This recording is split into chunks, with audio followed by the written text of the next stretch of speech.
Hey, that's okay, I guess. The Raptors, well, not really okay, right? I mean, it's the best team in the league, by standings, by a lot of the metrics. They're very, very good. And also that's what Nick Nurse said prior to the game. We don't have to take his word for everything, but when he says the team is the best in the league, we can do so. Yeah, they lost to the Celtics 116 to 110. This was a game I think that the differentiator was largely the shot creation and shot making on behalf of the Celtics.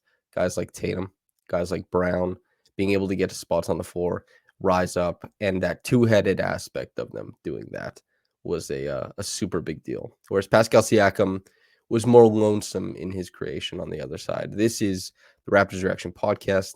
I'm your host, Samson Folk. And yeah, the Raptors, they lost this game. It was a tough one because a lot of the game plan was quite good. It worked. There were some aspects of it that the Raptors reached the breaking point, and what I'm most likely going to write about after this game is Blake Griffin and Luke Cornett both hitting double digits and shooting, I think, 5 for 6 and 5 for 7 from the field, respectively. And on top of that, a lot of the shots they made were quite easy. That's where the Raptors they reached the end of where they could keep the Celtics at bay on those possessions. And a lot of possessions where the Celtics did score, this is what Nick Nurse talked about a lot in postgame. This is what I was noticing during that third quarter where the Celtics really pulled away was on one side of the floor, the Raptors were creating pretty good looks, especially off of, mostly off of Pascal Siakam and missing those looks, making some mistakes with the ball in hand, just as a team, some sloppy stuff. Yes. Giving away on man advantages, that type of stuff. Yes. But a lot of the time, looking at pretty good shot creation that was not converted on as far as the shot making. When it came to the Celtics in that third quarter, a lot of what they created was decent. They have a lot of talented players. A lot of guys can shoot. A lot of them can get downhill, especially Jason and Jalen. And the Raptors did a pretty good job of rotating to stonewall that stuff and not even getting them open threes for other guys, but just pull up threes like Brown, Tatum, Smart, these guys taking it in stride, seeing the defense in front of them, and just pulling up and hitting. Whether it's off the catch and kind of a triple threat and then shooting, not technically a pull up by NBA.com standards, and also just straight pull ups, dribble combo, bucket. And that was mostly Tatum, who was once again tremendous. For the listeners who have been missing me the past couple games, thanks for coming back. I hope the voice sounds all right. I did lose it, and that's why I wasn't capable or able. So I hope I sound okay. I hope this is all not too tough on the ears or anything like that. But yeah, and the Raptors on the other side, there's some bright spots to take away from this one. I thought Scottie had a pretty damn good game. Honestly, I was pretty impressed with his offense for the most part. He knew coming into this game that hey, this is an opportunity for me to post up some smaller guys and to test the limits of how much the Celtics want to help and who is capable of that help. Because Blake Griffin, for what it's worth, even Luke Cornett, who is pretty long, those guys don't strike the fear into you as these rotating helpers, even as like doubling you to force a more difficult pass rather than contesting you at the bucket. That stuff, it's not as much of a problem. Scottie played 41 minutes in this one. Offensively, I like the process a lot. Very active early on. It waned a little bit in the second half. Some of that stuff turned into catch and shoot jumpers. He went 1 for 6 from 3 in this one. That was a little bit tough, but you can't go into any game saying Scottie has to hit his threes. That's how we win. That's how we keep pace with the best offense in the NBA. And Scottie, for what it's worth, I thought did a lot of damage inside, made pretty good decisions in the open floor, and I liked his game a lot. 8 of 14 from the floor, tremendous. Pascal, the other bright spot, 29, 8, and 7. I was talking with him after the game, right? And we're asking him, like, hey, when you see the process looks good and it's the process you want to follow, how do you decide when to kind of veer away from it to maybe pursue more of your own looks rather than, attempting to, because there's different types of process that can be awarded on offense, right? There's not only one way to win offensively. There's one way to win defensively. That's stop the ball or stop them from scoring. Obviously, it's not that binary on on defense either. But so basketball isn't binary. You can achieve a lot of different things. That's basically what I was asking Pascal, and he shunted that. He didn't want to do the whole, "Maybe I do something different." Maybe it was my fault for poorly framing it, but he wanted to reiterate that he liked the decisions he made. He liked the shots that his teammates took. It's just the results weren't there. And as somebody whose coverage of this team over the years has been very much process based, it's what people know me for. You, the listener, probably are very much aware of this. And yeah, like I totally vibe with that. It has to normalize though. The Raptors have had a lot of bad shooting games. Most of them, to be fair, came without Pascal. Uh, Pascal is getting introduced to these shooting woes as a new thing this year. It's been a couple times this season, but for the most part, we're looking at a guy who's used to creating advantages and seeing threes go in while he's on the court. And he probably feels like I'm going to keep making teams come to me, and I'm going to keep making the passes, keep making the reads. And by all means, I think that's the proper, because as he said, he sees the work his teammates put in. He sees, the work that he puts in. He's trusting in it. And I don't blame him for that. The tough part of it is, right, Fred in particular, we can talk about Fred. I think that's probably the conversation most people want to have. Another bad shooting night. And so if you guys want any of the stats about the Raptors or stats of any kind, Kirthika at Kirthika U on Twitter. Sometimes she goes by Keeks if you want to recognize her name or whatever. But so she has a tweet detailing, the last 8 games for Fred VanVleet. 13.8 points per game, 29.4% from the field, 23.4% from three, just under 6 assists, 2.4 turnovers. And so this field goal percentage, as she states, is his worst in an 8-game span since the start of his sophomore season in 2017. So this is a really big slump for Fred. He's also shooting now around 35% on catch and shoot threes. That is not normal for Fred VanVleet whatsoever. He has been, for a very long time, one of the best catch and shoot shooters in the NBA. 35% is well below average for catch and shoot stuff. 35% as a whole, 36% is typically around where the NBA average is. But for the best shooters, if you can hang around like 35, 34% on pull-ups, that's fantastic. And then you buoy your overall percentage based off of catch and shoot stuff, because most players, even gunners like Gary, who's known for gunning, those are guys who take mostly catch and shoot threes. That's where most threes come from. Ball movement, finding yourself in space, hitting shots. The tough part is Fred is not really hitting shots. The lack of punch at the end of these possessions is palpable in these games. And also on top of that is that when the ball is in Fred's hands, the pull-ups have been more or less fine from three this year. I don't think that they've been that irregular relative to his full career, but it's more so that it's like 8 points, 3 assists in this game, 3 of 14. He was 2 of 8 on shots that weren't outside or that were inside the arc. And it's that total lack of creation outside of it that is troubling. Whether it's getting around the edge on a screen, like a pick and roll, whether it's if teams flatten that out and it's a switch with a big on him, whether it's a switch with like a wing, slow footed, quick footed, whatever. Fred is not beating guys. And beating guys has never been Fred's bag, really. But last year, I think that he did a decent enough job, especially punishing drop defense, of beating guys. And it is paramount to the Raptors' success that Fred be able to offer an inkling, a smidgen, smidgen, whatever it is. He has to be able to provide some of that offensively. In this game, in a lot of games lately, that has not been the case. And it's not even, as I said before, the catch and shoot stuff.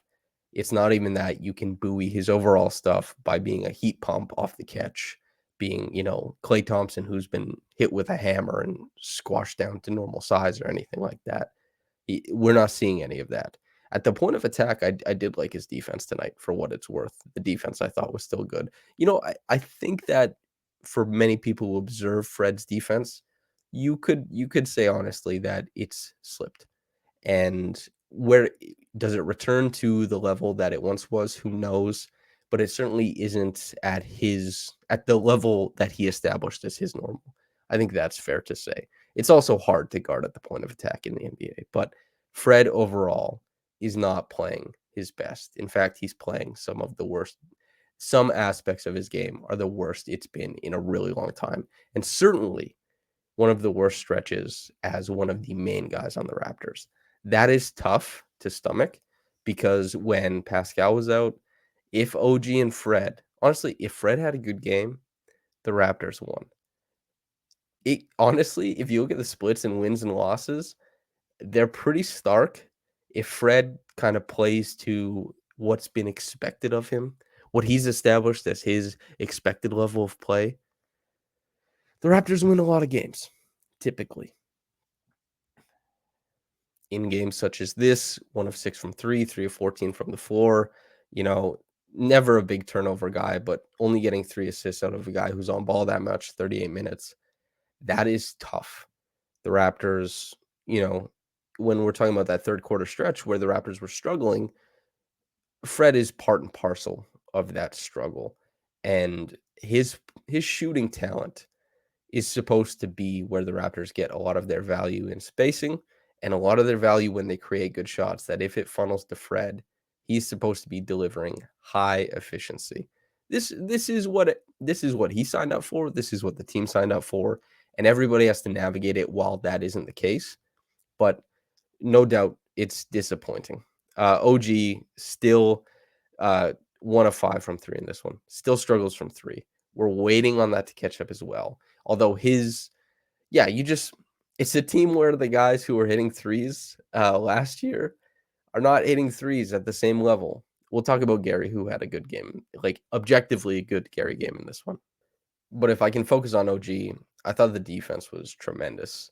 He continues to be so, so good on that end to blow up a lot of actions, to move teams off of what they want to do at the start of the front end of the shot clock, move them towards the back end, to move players off of what they want to do typically is such a big deal. And then the defensive playmaking, once again, 3 steals in this game. That was awesome to see. 1 block. It's just a guy amassing really impressive defensive numbers. If you want to read about it, for people who don't pay for the subscription over at raptorsrepublic.com, I wrote a really big feature on OG Anunoby's defense. And since it is a really big piece and it has quotes and it has all that kind of stuff, and it's about OG and kind of informing the conversation around his defense, it's free. You can go read it for free on raptorsrepublic.com if you are not subscribed. If you are subscribed, thank you so much for doing that. I appreciate it immensely. OG on offense, though. I think he had 5 turnovers in this one. Some just like spaced out turnovers for sure. Ball hits his hands, goes out of bounds.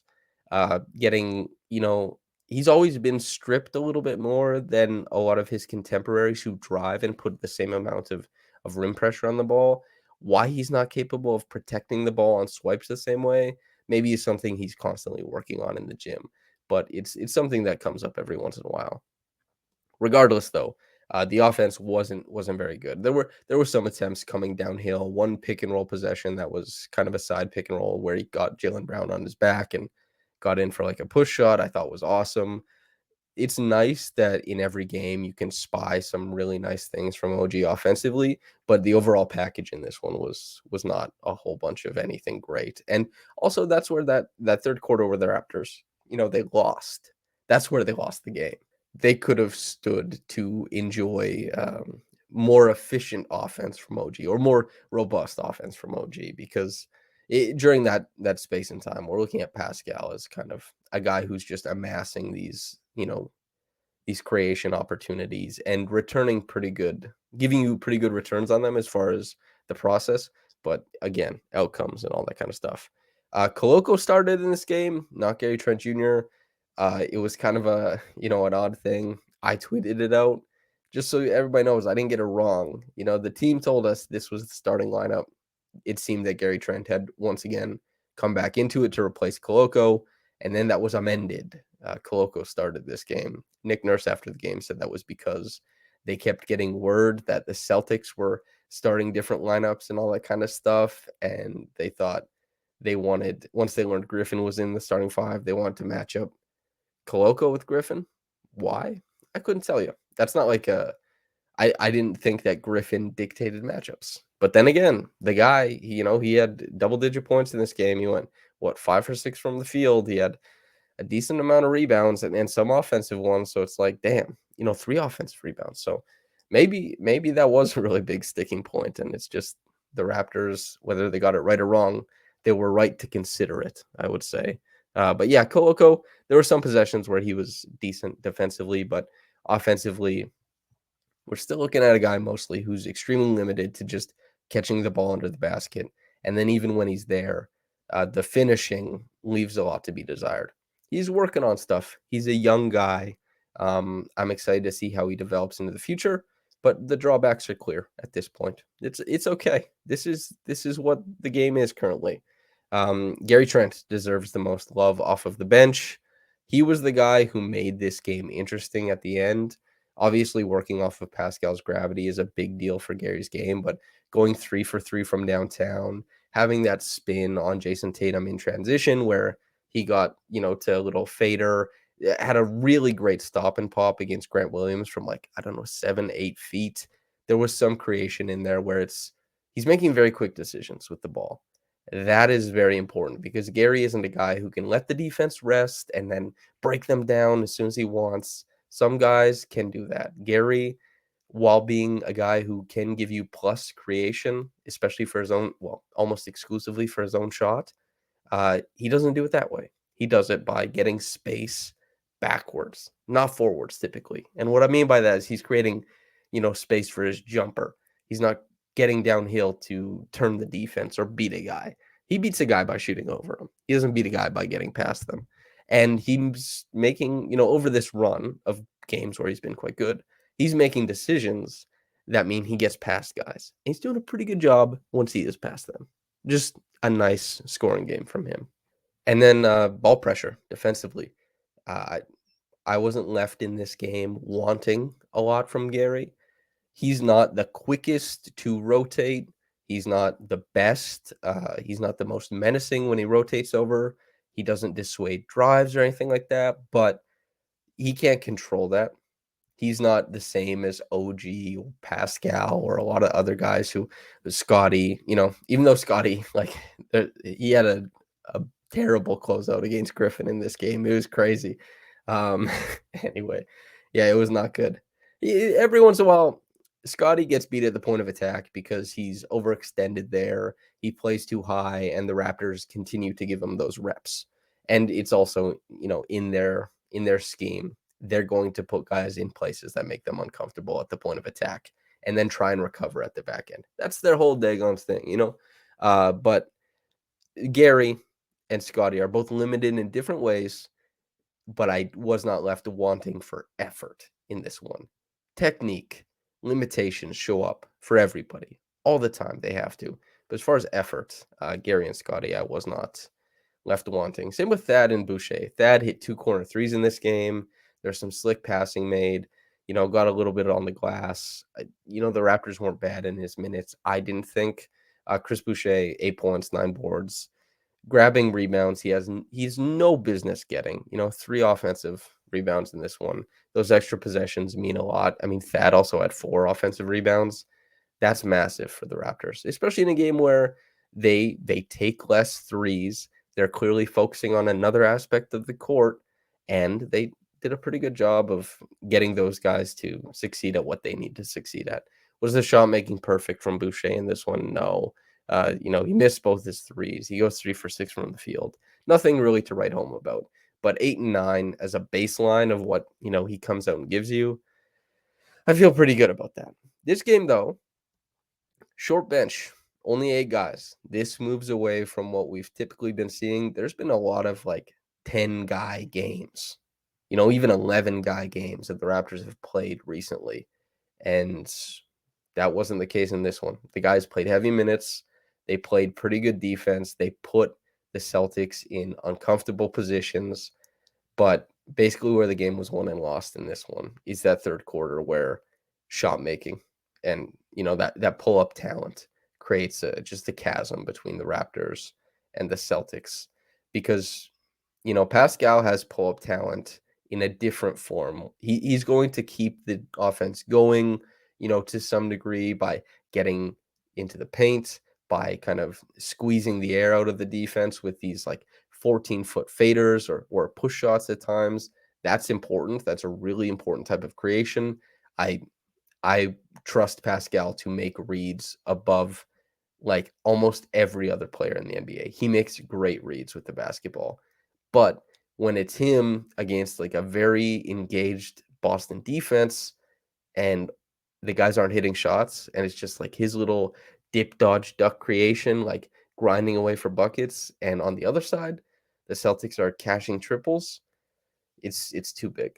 You can't bridge that gap with these, different types of play styles. There has to be, effort and well, the effort was there, honestly. The process was there for the Raptors in this one. The uh the results just have to come. And whether they do or not, I guess we'll see. But we're left waiting regardless. The Reggie Evans Award, I want to give it to Scottie.